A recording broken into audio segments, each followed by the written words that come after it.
আজকে আমি এটিএম আজহার সাহেবের রায় ঘোষণার পরে দল মত নেই, সারা দেশের মানুষ সব খুশি, আলহামদুলিল্লাহ।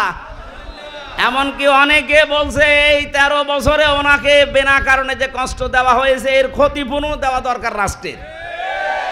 অথচ দেখলাম কয়েকটা উল্লুক আর ভাল্লুক যাদের জন্মের ঠিক নেই, এইরকম কিছু মানুষ পেছনে আমার মনে হয় মানুষ নেই, ওই কয়েকটা ছাগলের 3 নাম্বার বাচ্চার মতো লাফাচ্ছে।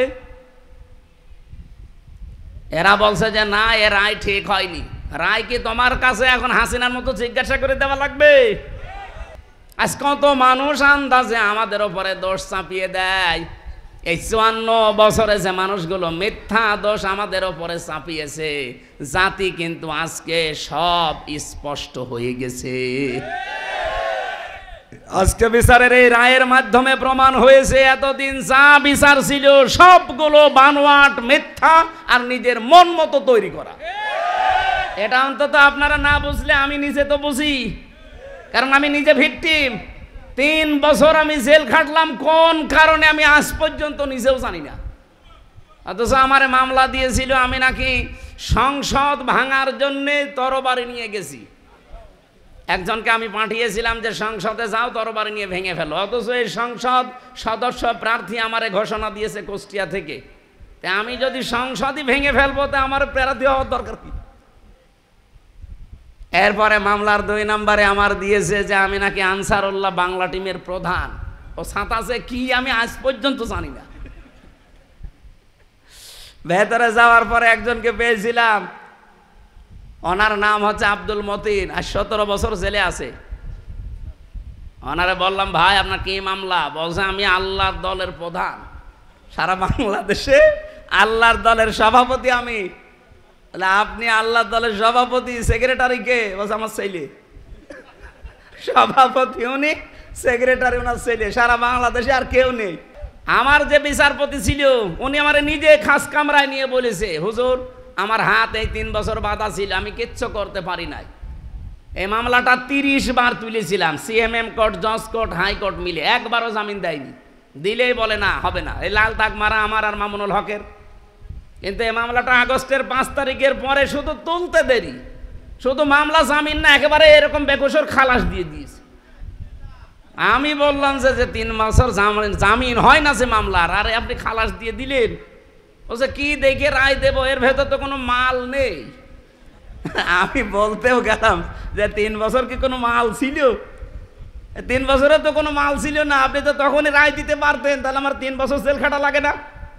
হুজুর কিছু করার নেই, আমার হাত বাঁধা ছিল, এখন হাত খোলা আছে, এখন আমি ন্যায় বিচার করতে পেরেছি। এতদিন এই 13 বছরে ওরা হাত বাঁধা ছিল, ওরা এই জন্য ন্যায় বিচার করতে পারেনি। এখন হাত খোলা আছে, এখন যে যার জায়গা থেকে হালকা ন্যায় বিচার করতে পারছে। এ কথা বলেন না কেন? আমরা চাই 1628 জন মানুষ দেশের দায়িত্বে আছে, এই 1628 জন আগামীতে যেন সব আবু সাঈদের মতো এভাবে হাত খোলা থাকে। এটা কারা কারা চান দেখি? লিল্লাহে তাকবীর।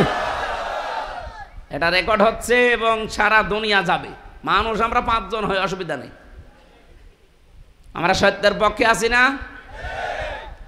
দেশটা দেখবেন মিনি জান্নাত হয়ে যাবে। শুধু এই 1628 জন মানুষকে একটু হাতটা ছেড়ে দেন। আমি নিজে দেখেছি, শুধু হাসিনা বাদ দিয়ে সবার হাত বাঁধা ছিল, এমনকি কাওয়া কাকু এও হাত বাঁধা ছিল। ও আপার কথা ছাড়া এক চুলো নড়ার ক্ষমতা নেই।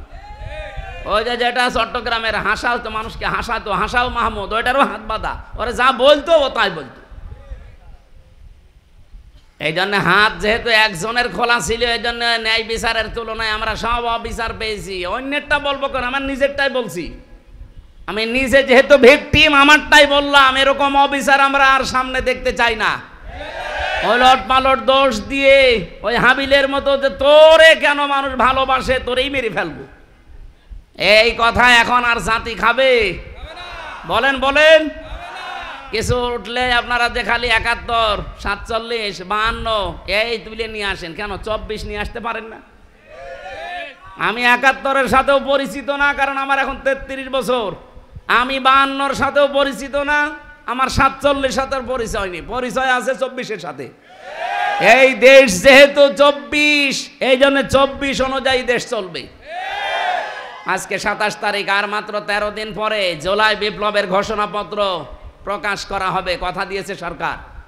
আমরা চাই জুলাই বিপ্লবের যে ঘোষণাপত্র ওইটা দিয়ে দেশ চলবে, কথা বলে না কেন? এই জন্যই তো এত হুলস্থুলুস হচ্ছে। এই যে সমস্যাগুলো এমনি দেখা দিচ্ছে না এই কারণে, কারণ ওরা জানে যে 10 তারিখে জুন মাসে ওটা ঘোষণাপত্র আসবে, আগের যে সংবিধান এমনিতেই বাতিল হয়ে যাবে। আর ওইটা বাতিল হয়ে গেলে এখন যিনি আছেন চুপ্পু মিয়া, চুপ্পু শেষ, কারণ উনি অবৈধ হয়ে যাবে। নতুন করে এই দেশের রাষ্ট্রপতি নতুন তৈরি হবে জুলাই বিপ্লবের ঘোষণাপত্র অনুযায়ী। এই দেশটা আবার দাঁড়িয়ে যাবে আমার বিশ্বাস। আমাদের বিশ্বাস হয় না? আরে মালয়েশিয়া দাঁড়িয়ে গেল 2004 সালের পর থেকে, সিঙ্গাপুর দাঁড়িয়ে গেল, দুবাই দাঁড়িয়ে গেল, এই সমস্ত দেশগুলো দাঁড়িয়ে যায়, আমরা দাঁড়াতে পারি না। আমি আজকে একটা রিপোর্ট পেয়েছি, যত টাকা পাচার হয়েছে এই 16 বছরে, এই টাকাগুলো যদি পাচার না হতো বাংলাদেশে 36টা পদ্মা সেতু বানানো যেত। মেট্রো রেল 430টা মেট্রো রেল বানানো যেত বাংলাদেশে টাকাগুলো থাকলে। এত ঋণের বোঝা দিয়ে উনি এখন চা খাচ্ছে, আর মাঝে মাঝে চিন্তা করছে যে আমি চট করে ঢুকে পড়বো। আপনি চট করে ঢুকে পড়বেন কি করে? যাদের আশায় আসবেন তারাই তো একটা একটা করে হাওয়া হয়ে যাচ্ছে। আমরা এখন হাবিলের ভূমিকায় আছি ভাই। যে যা দোষ দিচ্ছেন, যা করছেন করেন, আমরা বলবো লাইম বাসাত্তা ইলাইয়া এদাকা লিতাকতুলানি মানা বিবাসতিয়া দিয়া ইলাইকা লিআকতুলাক ইন্নী আখাফুল্লাহ রাব্বাল আলামিন। হে ভাই, আপনি আমাকে মেরে ফেলার জন্য হাত যেভাবে অপপ্রসারিত করেন না কেন, আমারও হাত আছে, আমারও মুখ আছে, আমারও শক্তি আছে, আমিও কিন্তু দেখাতে পারি, কিন্তু না, আপনি যতই আমাকে অন্যায়ভাবে মেরে ফেলার জন্য উল্টাপাল্টা দোষ আমার ওপরে চাপিয়ে দেন না কেন, আমি এর ভেতরে নেই। আমি আল্লাহকে ভয় করি। কাকে?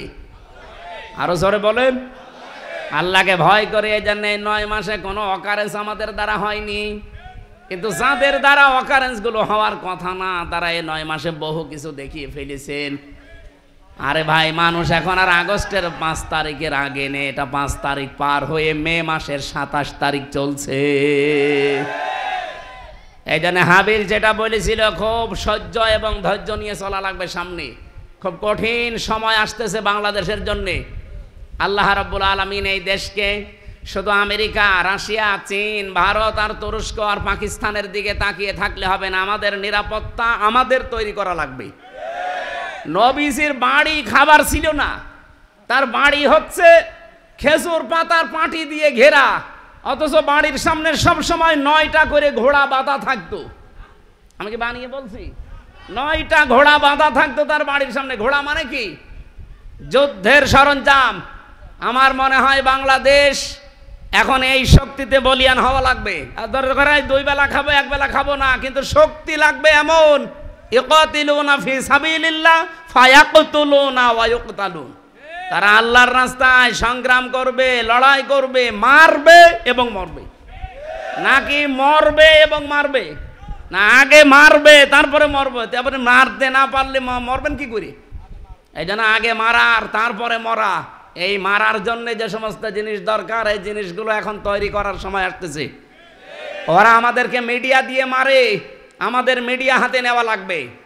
ওরা আমাদেরকে ডাক্তার দিয়ে মারে, আমাদের ছেলে মেয়েদের সামনে ডাক্তার বানানো লাগবে। এক কথা বলেন না কেন? ওরা সচিব দিয়ে মেরে ফেলেছে, এখন ছেলে মেয়ে সামনে যা আসবে সচিব বানানো লাগবে। ওরা ডিসি, এসপি, টিওনো, এসি এগুলো দিয়ে মারে, আমাদের ছেলে মেয়েদেরকে এখন ওই জায়গায় তুলে দেওয়া লাগবে। এতদিন নাই কোটা কোটা ছিল, মেধা ছিল না, এখন মেধা এসে গেছে। আমার বিশ্বাস বাংলাদেশে যারা আসল মেধাবী দেশপ্রেমিক, এই 1628টা জায়গায় শুধু বসলেই এ দেশটা আবার মিনি জান্নাত হয়ে যাবে ইনশাআল্লাহ।